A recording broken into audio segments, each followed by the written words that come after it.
Olá a todos, chamo Jean Carlos. Hoje nós vamos falar sobre novas evidências no atendimento pré-hospitalar, falar sobre restrição de movimento de coluna no ambiente pré-hospitalar. Pensando em princípios e preferências, eu gosto sempre de lembrar disso. O princípio, de novo, é aquilo que é necessário, é aquilo que eu tenho que fazer para garantir a sobrevida da minha vítima. A preferência, como eu vou cumprir esse princípio. Lembrar que não existe uma única preferência, ou seja, uma única forma de se fazer e se obedecer àquele princípio. No entanto, eu vou sempre tentar seguir a melhor preferência, a que traz mais benefícios para o meu paciente vítima de trauma. Qual era o paradigma existente no que a gente fala de restrição de movimento de coluna? Os traumas, só para vocês terem uma ideia, vamos contextualizar aqui. Os traumas de coluna cervical, eles representam aproximadamente 3,5% dos casos de trauma que aparecem na emergência. Isso ao redor de todo mundo. E de todos esses casos de trauma, apenas 2% apresentam lesões de colunas que são realmente clinicamente importantes, clinicamente significativas, como presença de fraturas cervical, as listereses, tá bom? E que irão realmente necessitar de uma avaliação de um especialista. O colar cervical, pessoal, e a prancha rígida, para o atendimento dessas vítimas de trauma, ou com trauma cervical ou trauma raquimedular, eles até bem pouco tempo, né? Mas na realidade eles foram o paradigma por mais de 40 anos, na verdade mais de 50 anos, de tal forma que o emprego desses se tornaram quase que obrigatórios, quase que o estado da arte no atendimento pré-hospitalar. Então, o que eu quero dizer com isso? Vocês vejam que quando se pegar a vítima de trauma no ambiente pré-hospitalar, era quase que mandatório o uso da prancha, do colar cervical nesses pacientes. Na realidade, nos últimos anos, inúmeros pesquisadores, né, de vários países começaram a questionar realmente se era possível fazer a imobilização da coluna vertebral do paciente. E eles começaram a perceber que não era possível você imobilizar a coluna e que outra coisa, que esse uso desses dispositivos, que eram tidos até então como a melhor forma de fazer controle e o manuseio da coluna dos pacientes, causavam inúmeros prejuízos à saúde do paciente. Consequentemente, passou-se a criticar o uso desses dispositivos de forma robotizada. Não é que não deva se usar, é que o uso era robotizado, era quase que automático. E agora não. Os estudos têm apontado que não funciona desta forma. Então, qual é o novo paradigma, já que eu não necessariamente eu devo usar a prancha rígida, o colar cervical, para o meu paciente vítima de trauma? Pessoal, o novo paradigma é, primeiro, não é possível fazer a restrição total de movimento da coluna do paciente, ou seja, não é possível você imobilizar completamente um paciente. O que você consegue é fazer a restrição do movimento, não a restrição completa, mas a restrição parcial desse movimento. Não devemos mais falar o termo imobilizar o paciente. Não é possível fazer. Nós conseguimos fazer somente a restrição do movimento dele. O Comitê de Trauma, na realidade, do Colégio Americano de Cirurgiões, ele recomenda que se use agora o termo RMC. Então, durante a aula, nós vamos usar o termo RMC, que significa, na realidade, restrição de movimento de coluna, que é o que conseguimos fazer. E a nossa dúvida é, eu consigo fazer uma restrição de movimento completa? Não consigo, né? Aliás, eu não consigo imobilizar completamente, mas a RMC, ou eu faço ela completa, ou eu faço a RMC minimalista. Então, nós vamos aprender aqui que é RMC completa, ela é diferente de imobilização total, eu não consigo imobilizar totalmente, mas eu tenho o que eu considero de RMC completa. O que fazer então? O profissional da PH ele tem três possibilidades somente, né? Ou ele não restringe, ele define que não há necessidade dessa vítima de trauma de fazer nenhuma restrição de movimento de coluna, ele define que ele tem que fazer a restrição completa do movimento da coluna do paciente, ou então ele define que tem que fazer o que a gente chama de restrição minimalista. Nós vamos explicar cada uma esse tipo de técnica. A grande pergunta é, eu faço em todas as vítimas de trauma? Jean, já que você disse que eu tenho escolhas entre não fazer restrição, fazer restrição completa e fazer restrição minimalista, como é que eu decido? Como é a minha tomada de decisão? Pessoal, a gente tem algumas ferramentas para realizar essa tomada de decisão. Uma das ferramentas é o que a gente chama de estudo Nexus. Esse estudo, ele foi feito no departamento de emergência. Eu vou descrever daqui a pouco ele na realidade. Por enquanto, nós temos aqui duas ferramentas que hoje têm sido trazidas, estão disponíveis para nós, já há algum tempo na realidade, mas hoje principalmente, que é o Nexus e a regra canadense, ou a CCR. Vamos discutir cada um deles. Vamos falar um pouquinho do Nexus, como eu falei para você. Foi um estudo que foi desenhado no ano de 92, né? A regra canadense no ano de 2001. Todos dois servem como um auxílio para o emergencista para ele tomar essa decisão, se vai fazer essa restrição ou não, qual restrição utilizar, e tem vários benefícios. Por exemplo, diminui necessidade de exames complementares, diminui custos, diminui exposição do paciente à radiação. Eu quero lembrar a vocês que o protocolo Nexus, por exemplo, ele não foi criado para o ambiente pré-hospitalar, ele foi criado para o intra-hospitalar. Nos Estados Unidos havia uma epidemia de realização de raio-x nas vítimas de trauma. Muitos desses raio-x sem necessidade. O que foi que eles fizeram? Eles compararam os pacientes que faziam raio-x e depois viram um quadro se havia necessidade ou não. E eles verificaram que uma grande quantidade de pacientes faziam o exame de raio-x sem necessidade. Então a pergunta foi, será que a gente não consegue estabelecer critérios para que o profissional que recebe esse paciente na emergência identifique que ele tem uma baixa probabilidade de ter lesão de cervical ou que tem uma alta probabilidade de ter lesão de cervical e já indique ou não o raio-x? Com isso, a gente vai evitar que ele se exponha à radiação desnecessária do raio-x, vai diminuir custos, porque exames demandam valores. Com isso, tanto o paciente como a instituição de saúde vai ter benefício. Vou falar agora do Nexus. O Nexus foi feito com 23 unidades de emergência nos Estados Unidos. O Nexus teve um número de pacientes significativo, mais de 34 mil vítimas de trauma foram avaliadas. E ele tem uma sensibilidade, pessoal, de 99, mais de 99% em lesões clinicamente significativas, né, para lesões clinicamente significativas. Ele surgiu como necessidade, como eu falei para vocês, de reduzir, de apresentar, de identificar os pacientes que apresentavam uma baixa probabilidade de lesão traumática na coluna, lesão traumática da coluna cervical, reduzindo, portanto, a necessidade de realizar exame de imagem. Utiliza apenas 5 variáveis, o Nexus, que devem ser empregadas e possui um valor preditivo negativo, ou seja, ele diz para você que dá a probabilidade de não ter a lesão. Vamos ao estudo Nexus. A radiografia de coluna cervical ela é indicada para vítima de traumas, a menos que todos os 5 critérios abaixo estejam presentes. Quais são os critérios que o Nexus utiliza? O paciente não pode ter alteração de sensibilidade na linha média posterior da coluna. O paciente não pode apresentar intoxicação, evidência de intoxicação. Não deve possuir um estado de alerta, deve possuir, na realidade, um estado de alerta normal. Tem que ter ausência de déficit neurológico cal, não pode ter nenhum outro déficit neurológico cal. E tem que ter ausência de lesão que possa desviar a atenção do paciente de uma dor na região cervical. Então, se todos esses critérios, todos esses 5 critérios estiverem presentes, o estudo aponta que a probabilidade desse paciente ter lesão de coluna cervical é baixa e para nós do pré-hospitalar, portanto, não há necessidade indiretamente de fazer a restrição de movimento de coluna desse paciente. Veja que são critérios que nós do pré-hospitalar avaliamos, não é só do intra. Então, nós também do pré-hospitalar avaliamos. Então, nós podemos também determinar pela não realização da restrição de movimento de coluna usando os critérios do estudo Nexus. Lembrando que todos esses critérios têm que estar presentes para mim não necessitar realizar a restrição. Vamos descrever cada um deles. Não ter alteração de sensibilidade na linha média posterior da coluna cervical. Quando nós estamos avaliando a linha média da coluna do paciente, né, o paciente não pode ter dor à palpação na linha média. E aí vocês vão avaliar desde a região occipital até a proeminência da primeira vértebra torácica. Ou se o paciente se queixar de dor devido à palpação de qualquer processo espinhoso das vértebras da coluna. Tanto vai ser positivo se ele tiver dor, como se tiver alteração de sensibilidade. E aí eu considero que realmente tem que fazer restrição de movimento de coluna. Intoxicação. Eu deixo de considerar se o paciente possui história recente ou testemunhada de ingestão de álcool ou de substâncias que tenha alterado o nível de consciência do meu paciente. As evidências de intoxicação durante a realização do exame, como odor etílico, marcha cambaleante, ataxia, discurso incoerente, paciente que tem uma fala pastosa, aquela dificuldade para andar, ou qualquer comportamento que possa ser suspeita de intoxicação. Se há evidências de intoxicação por álcool, drogas ou outras substâncias, infelizmente nós vamos ter que fazer a restrição de movimento de coluna somente por isso. O paciente tem que possuir um estado de alerta normal, Glasgow 15. Um Glasgow inferior a 15 já indica restrição de movimento de coluna. O paciente está com desorientação no tempo e no espaço, nós estamos avaliando lá, a gente nota. É aquele paciente que está desorientado, faz restrição de movimento de coluna.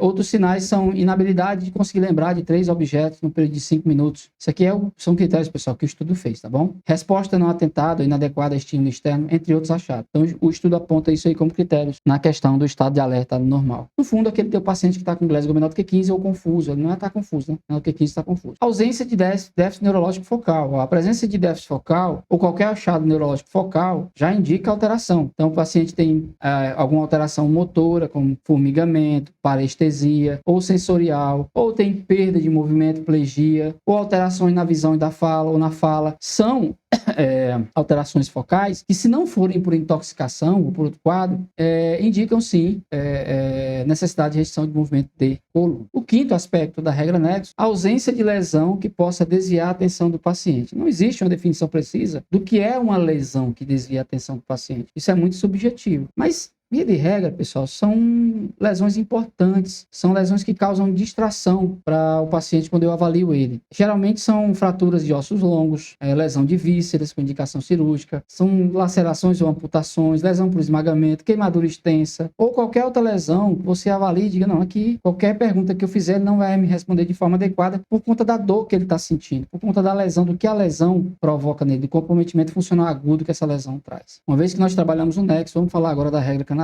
Pessoal, o Nexus, ele serviria para me dizer sobre a probabilidade desse paciente não ter lesão ao longo da coluna como um todo. A regra canadense, ela é uma ferramenta que avalia somente o pescoço. Então, se eu quero avaliar o restante da coluna para saber se precisa fazer ou não restrição de movimento do resto da coluna, tenho que aplicar outro mecanismo. A regra canadense avalia somente pescoço. A regra canadense, pessoal, é o Canadian Cervical Spine Rule, né? É uma ferramenta para avaliação do pescoço quanto à presença de fratura de coluna cervical. Ela foi, em 2001, né, publicada como um segundo protocolo de tomada de decisão. Esse protocolo define 3 critérios maiores e 5 critérios menores de baixo risco. Essa ferramenta avalia apenas o pescoço e, como eu falei, se quer fazer a restrição do resto da coluna, tem que ir para outra ferramenta. Ela é uma ferramenta, vamos lá, quais são os critérios? Aí nessa figura vocês estão vendo os critérios de alto risco e aqui do lado 5 critérios de baixo risco. Os critérios de alto risco são idade superior a 65 anos, mecanismo de lesão perigoso, parestesia nas extremidades dos membros superiores. Isso aqui são considerados critérios de alto risco. Os critérios de baixo risco são colisão simples na traseira de um veículo automotor, paciente que está sentado enquanto eu aguardo esse paciente no serviço de emergência,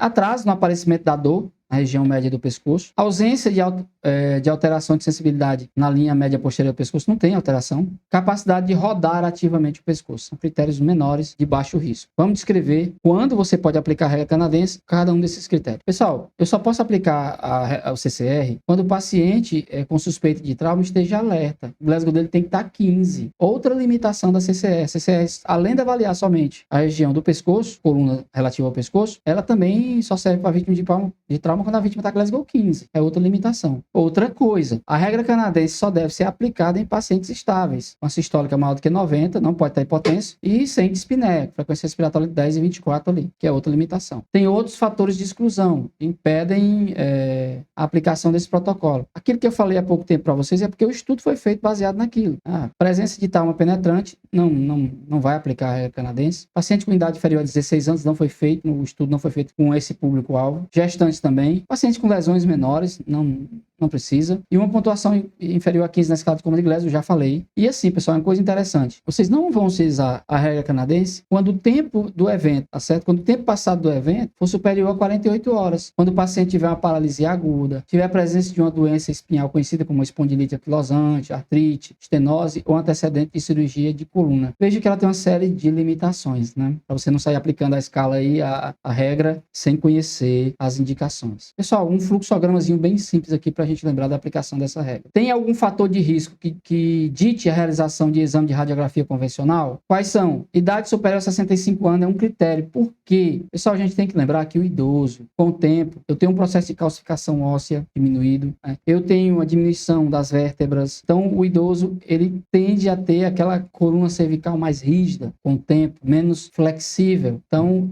idade igual a superior a 65 anos, idade superior a 65 anos, que é o público que foi feito o estudo, tem que fazer restrição de movimento de coluna, tem que fazer raio-x, portanto, restrição de movimento de coluna. Quando o mecanismo de trauma ele é perigoso, ele é importante, okay? E aqui eu chamo a atenção de vocês, existem diversos mecanismos de trauma importantes, a literatura está aí descrito, mas via de regra são mecanismos onde eu tenho muita transferência de energia. O paciente tem parestesia, alteração de sensibilidade nas extremidades dos membros superiores, também tem que fazer raio-x, portanto, também tem que fazer restrição de movimento de coluna. Agora, supondo que nada disso aqui, a resposta foi não para essas 3 perguntas, aí nós vamos observar os critérios menores. Existe algum fator de baixo risco risco que permita a mobilização segura da coluna cervical, ou seja, eu posso mobilizar seguramente, porque se eu não puder mobilizar seguramente, eu vou ter que fazer, provavelmente é porque eu vou ter que fazer exame de imagem, porque tem alguma lesão ali, provável alguma lesão. Então, se eu não tiver fatores de baixo risco, é que eu vou fazer o exame de raio-x. Colisão simples na traseira de um veículo. Não foi isso não, foi uma colisão mais grave. Paciente sentado, ele não consegue sentar, né? Não consegue sentar. Atraso no surgimento da dor. Não, a dor surgiu precocemente, então tem que fazer raio-x, portanto tem que fazer restrição de movimento de coluna. Ausência de alteração de sensibilidade na linha média. Não, o paciente tem alteração de sensibilidade. Então, aquele paciente, quem é o paciente que eu não faço restrição de movimento de coluna de acordo com a regra canadense da cervical? É o paciente que não tem os critérios maiores, nenhum deles, e que tem todos os critérios menores presentes. E aí, eu ainda peço esse paciente para fazer uma rotação de 45 graus para a esquerda, para a direita. Se ele não sentir dor, não sentir formigamento, não reclamar, aí sim eu considero que ele não precisa de raio-x e, portanto, não necessita de restrição de movimento de coluna. Vejam que a regra canadense no pré-hospitalar é um pouco mais difícil, mais limitada a aplicação dela e um pouco mais dá um pouco mais de trabalho. Mecanismos perigosos, só lembrando, queda de altura superior a 1 metro, que o estudo considerou. Situações em que há uma carga axial, como mergulho em água rasa, mergulho de cabeça, por exemplo, colisão de veículo a uma velocidade superior a 100 km por hora, capotamento do veículo ou projeção da pessoa para fora do veículo, colisão com veículos de passeio, de recreio, colisão com bicicleta, importante também. Então, são os mecanismos que ele considerou como importantes. Só contextualizando para vocês. Pessoal, e o PHTLS? O que o PHTLS fala? O PHTLS tem uma estratégia que eu vou repassar para vocês que eu acho bem interessante. Onde é que eu indico restrição de movimento de coluna? A primeira coisa é considerar o mecanismo de trauma. Estão vendo aqui? O mecanismo de trauma foi mecanismo com relativo prejuízo? É um mecanismo importante? E aí, lá no PHTLS ele tem a relação desses mecanismos, não é o caso de trazer aqui, são muitos. Se sim, o mecanismo de trauma foi importante, eu vou levar em consideração o nível de consciência. Lembrem-se, nesse momento você já tem avaliado o paciente, já tem feito a avaliação primária, então você já tem todas as informações do paciente. Pessoal, quando você vai fazer a restrição de movimento de coluna do paciente, você já tem que ter feito a avaliação primária, tratado o teu paciente, que está matando o teu paciente. Lembrem-se disso. Então aqui eu já tenho essas informações. O Glasgow do paciente é menor do que 15? Se sim, é indicado restrição de movimento de coluna e transporte rápido. Se não, o Glasgow dele é 15. Agora eu tenho algumas perguntinhas para responder. Tem dor na coluna ou sensibilidade quando eu pau? Se tiver, tem que fazer restrição de movimento de coluna. Tem deficiência ou tem algum déficit neurológico? Se tiver, restrição de movimento de coluna. Tem deformidade anatômica? Eu palpei a coluna e senti que ela tem deformidade. Se tiver, também tem que fazer restrição de movimento de coluna, ok? Mas vamos supor que não. O mecanismo de trauma não foi importante. Meu paciente está Glasgow 15 e ele não tem dor na coluna, nem alteração de sensibilidade, não tem queixa neurológica, nem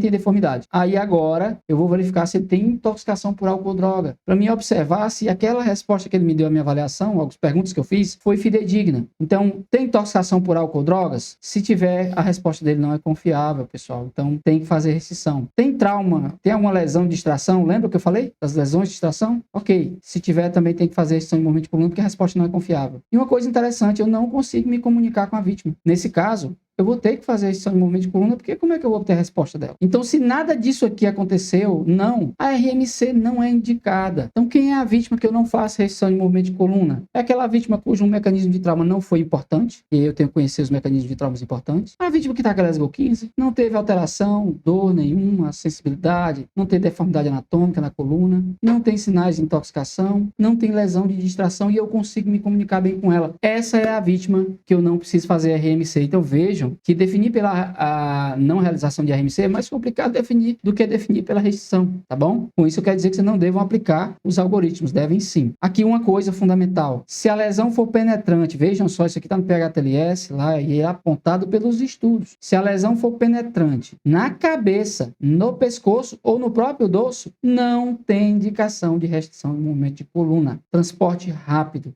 desse paciente para o hospital. E é o que eu vou colocar para vocês aqui, tá bom? Não tem necessidade de restrição de movimento de coluna. Bom, uma vez que eu já estudei aí, vi as técnicas, pessoal, esse paciente que tem lesão penetrante, ou ele já tem a lesão, né, e aí não tem muito que você possa fazer no pré-hospitalar, ele já vai apresentar plegia, hemiplegia, já vai ter perca ali, ou então provavelmente a probabilidade dele ter essa lesão é muito pequena. Então, se ele tiver lesão penetrante isolada, você não faz restrição de movimento de coluna. Até porque você vai aumentar a mortalidade dele. Ele está morrendo por um ferimento por arma de fogo no abdômen, uma hemorragia patologia oculta e você preocupado em fazer restrição de movimento de coluna. Está aumentando a mortalidade do paciente. Então, observemos, isso aí é fundamental. Bom, mas uma vez que nós já vimos como definir ou não pela restrição de movimento de coluna, eu tenho que saber qual técnica eu vou utilizar, que tipo de restrição eu vou fazer. Existem diversas técnicas que podem ser usadas para a realização, né, do RMC. Aqui em laranja, vocês têm colar cervical, prancha rígida e CAD. CAD é o dispositivo de estricação de Kendrick. Esse não é mais o padrão ouro vigente para fazer restrição de movimento de coluna dos pacientes. Jean, é o que eu tenho. Sim, pessoal. Se é o que você tem no seu serviço, é o que você vai usar, mas você tem que conhecer esses equipamentos e saber que eles têm benefícios, mas que também eles têm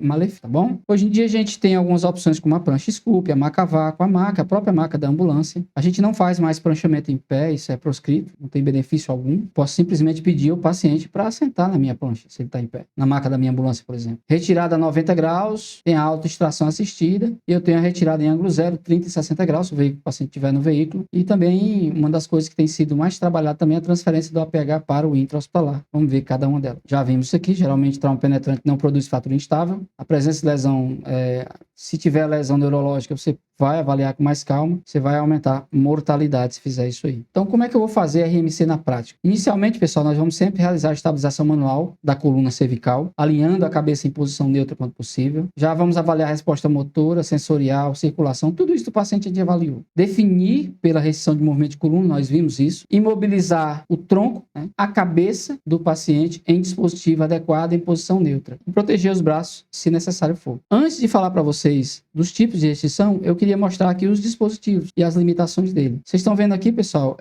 uma camisa de uma prancha, camisa que está com o símbolo aqui, uma estrela da vida. Os head blocks, head aqui com um H de cabeça, não é head com R de vermelho, é R com H, cabeça.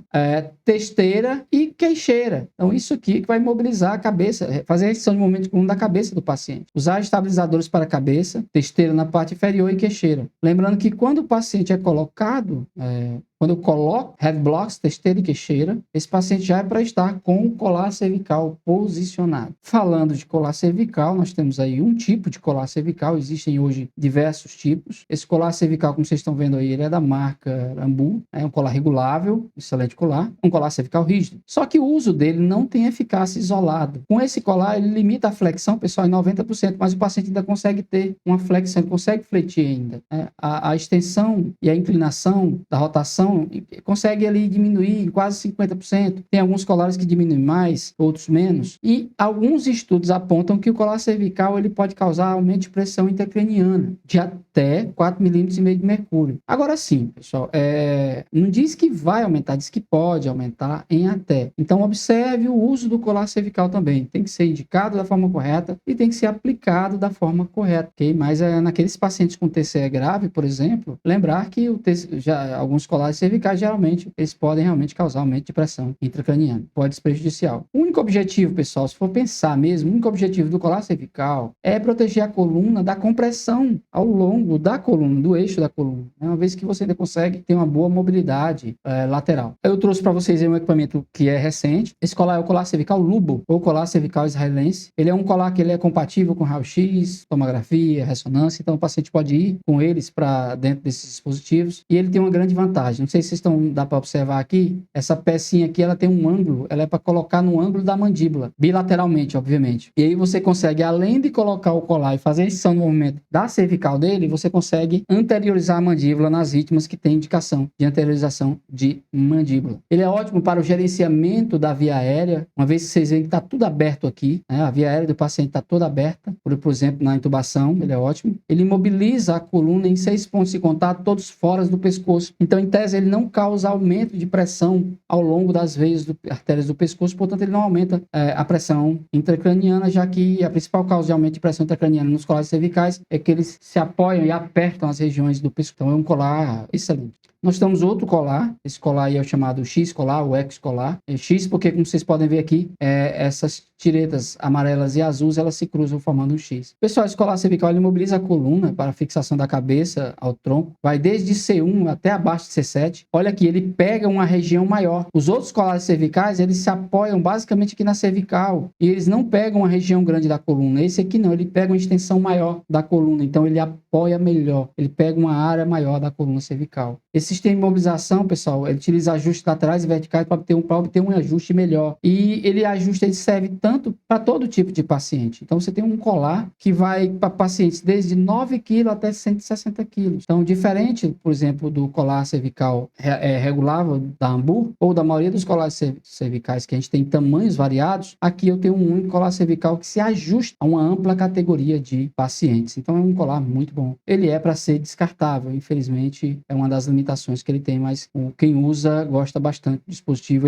Quem usa, pessoal, quem aplica, que eu estou dizendo, os socorristas gostam bastante porque ele realmente consegue fazer uma boa redução do movimento de coluna da cervical do paciente. A prancha rígida, né, ela é usada para imobilizar? Não. Esse tema aqui eu coloquei em vermelho justamente para lembrar, porque nós não conseguimos imobilizar, conseguimos restringir o movimento. Então, por isso que está em vermelho aí. O tronco e a pelve no dispositivo, cabeça também, estão vendo aqui já que eu coloquei aqui, camisa, né, os headblock, testeira e queixeira. Há vários métodos para a utilização dessa prancha, a gente tem várias maneiras, várias preferências. A gente tem rolamento 90 graus, 180, a gente tem a cavaleira, a gente tem uma série de técnicas. Pode causar dor, aumenta o risco de broncoaspiração, uma vez que o paciente vai ficar em decúbito zero, vai ficar reto em cima dessa prancha aí, então aumenta o risco de broncoaspiração, causa aumento de pressão nas protuberâncias ósseas, então aquelas regiões de ósseas como occipício, região dos isquios, região dos calcânhos, todas essas regiões de protuberância óssea, há estudos que apontam que 30 minutos na prancha rígida, principalmente, pessoal, naquela categoria de paciente idoso. O idoso, ele tem menos musculatura, ele tem uma pele mais frágil, então ele tem tendência a fazer lesão por pressão mais rápida. Então, lembra disso aí. Então, o tronco deve ser imobilizado no dispositivo antes da cabeça. Então, e aqui, isso aqui é uma preferência, né? O protocolo do SAMU, da maioria dos SAMUs, fala que a imobilização é céfalo-podal.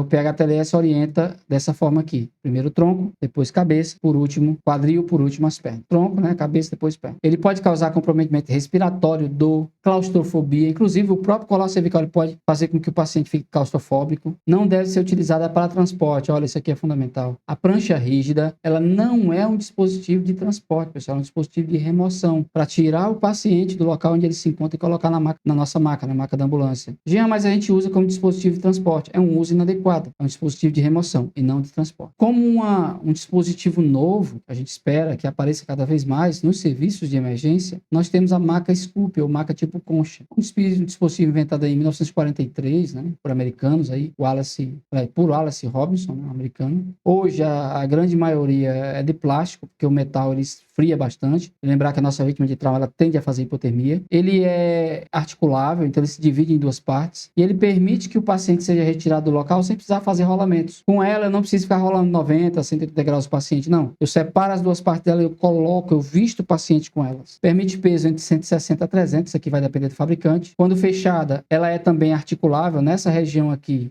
onde tem esses dois hastes aqui, ela tanto fecha como ela abre. Então, quando fechada, tem 1,60 m, quando ela aberta, de comprimento e 40 centímetros de largura. Também não deve ser usada para transporte, ela é transportes longos. Ela é um dispositivo, assim como a prancha longa, ela é um dispositivo de remoção do paciente até a nossa maca, até a maca da ambulância. Admite-se que você faça transportes por uma distância pequena com ela, tá certo? Assim como com a prancha rígida, é até aceitável que você faça transportes por pequenas distâncias. Bom, o colchão a vácuo, ele foi inventado na França, né, por Lloyd e Redere. É um saco de polímero hermeticamente fechado, é vácuo, tem dentro dele. Ele tem esferas de polietileno e tem válvula, né? Ele precisa de uma bomba de vácuo para você retirar o ar, né, ou injetar o ar. E quando você retira o ar, ele fica rígido. A ideia dela é essa. Então eu coloco o paciente nela, moldo o meu paciente à medida que vou retirando o ar, e aí ela fica rígida e ela consegue fazer essa restrição de movimento de coluna do meu paciente. Ela é penetrável aos raio-x, eu posso levar dessa forma que está aí, eu posso levar para o hospital, não preciso tirar. Altamente confortável, pessoal. Não causa lesão por pressão, é muito confortável. Okay? Lembrando que aqui o paciente também vai estar de colar cervical. Vocês vão observar que ela não se aplica a todos os pacientes vítimas de trauma. Por quê? Porque o tempo de colocação dela não é tão rápido. Então a vítima aqui já tem que estar estável. Aquelas vítimas instáveis, obviamente, vocês não vão fazer colocar a maca vácuo. vácuo, e sem falar que existe o risco ainda de danificar o dispositivo. No pré-hospitalar eu tenho estilhaços, eu tenho areia, eu tenho vidro, eu tenho metais no chão, então cuidado quando da colocação do paciente nesse dispositivo, porque se ele rasgar, ele perde o vácuo, então não presta mais, é inutilizado o equipamento e é um equipamento caro. Então, ele tem as limitações. Então vamos fazer aqui um resumo das recomendações, do que a gente viu até agora. Vítima com suspeita de lesão da coluna deve ter a coluna cervical estabilizada. A estratégia deve ser a que menos manipule a vítima. Ou seja, na minha tomada de decisão, eu vou tentar ver o que menos, como é que eu vou mexer menos nessa vítima para poder estabilizar essa coluna dela. Agora, uma coisa, pessoal, a estabilização da coluna ela nunca deve atrasar a realização de intervenções que salvam vida. De novo, eu estou perdendo tempo colocando colar cervical, planchamento, rolamento, e o paciente está morrendo por uma hemorragia, por um problema de via aérea. Não pode. Sistematize o teu atendimento. Trata o que está matando a tua vítima primeiro. Vítima de trauma penetrante isolado não precisa de restrição de movimento de coluna. Deve ser usado critérios, como nós já vimos, Nexus canadense, uma mistura deles, que é aquele do PHTLS que eu vi para vocês, para decidir se vai realizar ou não a estabilização da coluna. A estabilização da coluna pode ser alcançada usando estabilização manual. Lembrar das mãos. A melhor estabilização de cervical que tem é com as mãos do socorrista. Adicionado ao colar cervical, headblock, queixeira e testeira, você estabiliza a cervical. A remoção do paciente do solo pode ser feita com a MaxCup, uma excelente alternativa. Vítimas com suspeita de colunas instáveis devem ser transportadas em maca a vácuo, então ela tem que estar estável. Lembra que a maca a vácuo ela demanda um tempo para colocar o paciente nela. Então, na vítima instável não dá, né? A vítima tem que estar estável. Uma prancha rígida somente pode ser utilizada para transporte por períodos curtos. Pessoal, o CAD não deve ser usado para pacientes instáveis hemodinamicamente. Aliás, o CAD, que é o dispositivo de extricação de Kendrick, que foi utilizado para retirar pacientes de dentro de veículos, por exemplo, e manter a estabilização da coluna do paciente durante a retirada, diminuindo, portanto, o risco de lesão. Os estudos têm demonstrado que, na realidade, eles causam... O paciente, a gente mobiliza muito mais o paciente, mexe muito mais na coluna do paciente com o CAD do que sem o CAD. De repente, uma retirada rápida, bem feita, pode ser uma alternativa melhor. Então, na prática, realizar a manipulação mínima da vítima, definir como eu vou realizar a extração dessa vítima do solo ou do veículo, manter a estabilização cervical durante todo o procedimento, não dá para soltar a cervical, não pode fazer isso, e realizar a restrição de movimento de coluna, no final das contas. Pessoal, manipular, o que é manipular minimamente, né? O que eu tenho para manipular minimamente a minha vítima? Eu devo mexer o mínimo possível nela. Significa que todos os meus movimentos têm que ser controlados, deliberados, nenhum movimento do socorrista deve ser acidental. A técnica de rolamento em bloco, ela não é a melhor opção para retirar da vítima do solo.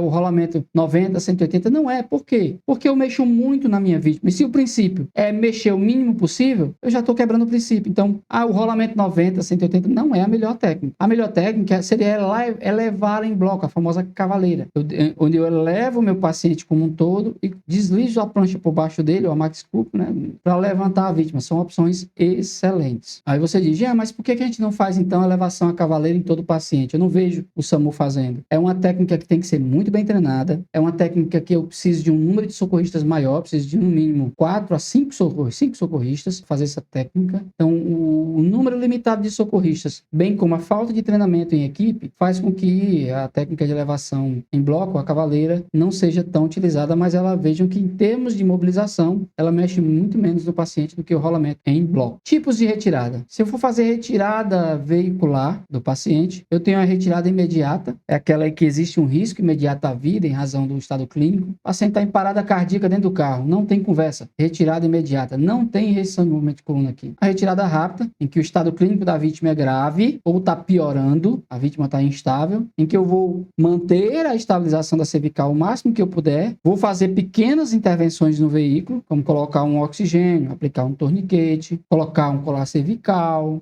que são ações rápidas, mas tudo com foco na avaliação primária, corrigir problemas na avaliação primária. Pessoal, vocês têm um tempo máximo de 10 minutos para fazer a retirada rápida. A retirada controlada, ela é somente para vítimas estáveis.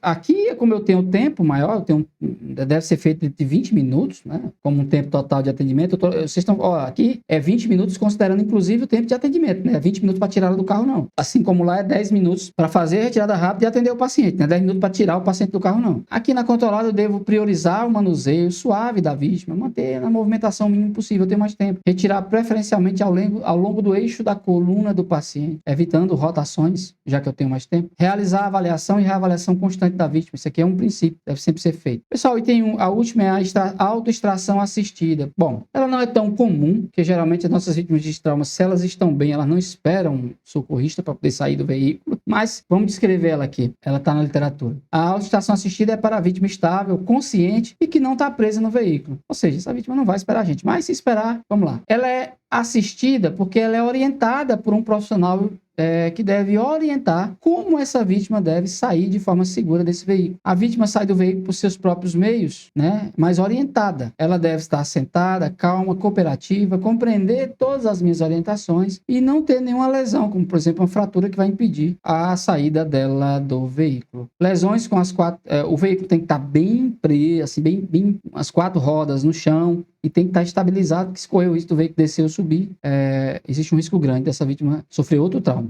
Pessoal, falando um pouquinho de ângulo de retirada, olha só é considerada retirada rápida a retirada do paciente pelo lado em que ele se encontra no ângulo de 90 graus. E aqui vocês vão utilizar a nuca do paciente como referência, tá certo? Enquanto eu rotaciono ele, estando com a cabeça em posição neutra, alinhado, eu vou utilizar essa rotação da cabeça do paciente à nuca como referência, vocês estão vendo aqui, conforme a figurinha, ok? Então, a retirada rápida, 90 graus pelo lado que ele está, pelo lado contrário também é considerada retirada de 90 graus, retirada pela porta traseira do lado do motorista, 30 graus, pela porta traseira do lado do passageiro, né, do lado do carona, 60 graus. E tem a retirada em ângulo zero. Senhores, retirar em ângulo zero significa que eu não vou rotacionar o meu paciente para poder retirá-lo, para posicioná-lo na prancha, eu vou só deitá-lo ao longo do eixo da coluna. Essa seria a melhor retirada, porque eu não rotaciono a vítima, ou seja, cumpre o princípio da mobilização mínima da minha vítima de trauma. Mas nem sempre ela é possível e as limitações são várias. O carro tem que permitir a colocação da prancha e a saída do paciente aqui por trás do veículo, e nem todo veículo permite isso. Muitas vezes tem que ter intervenção dos bombeiros para que a gente consiga fazer essa retirada desses pacientes. Então é isso. Grande abraço a todos.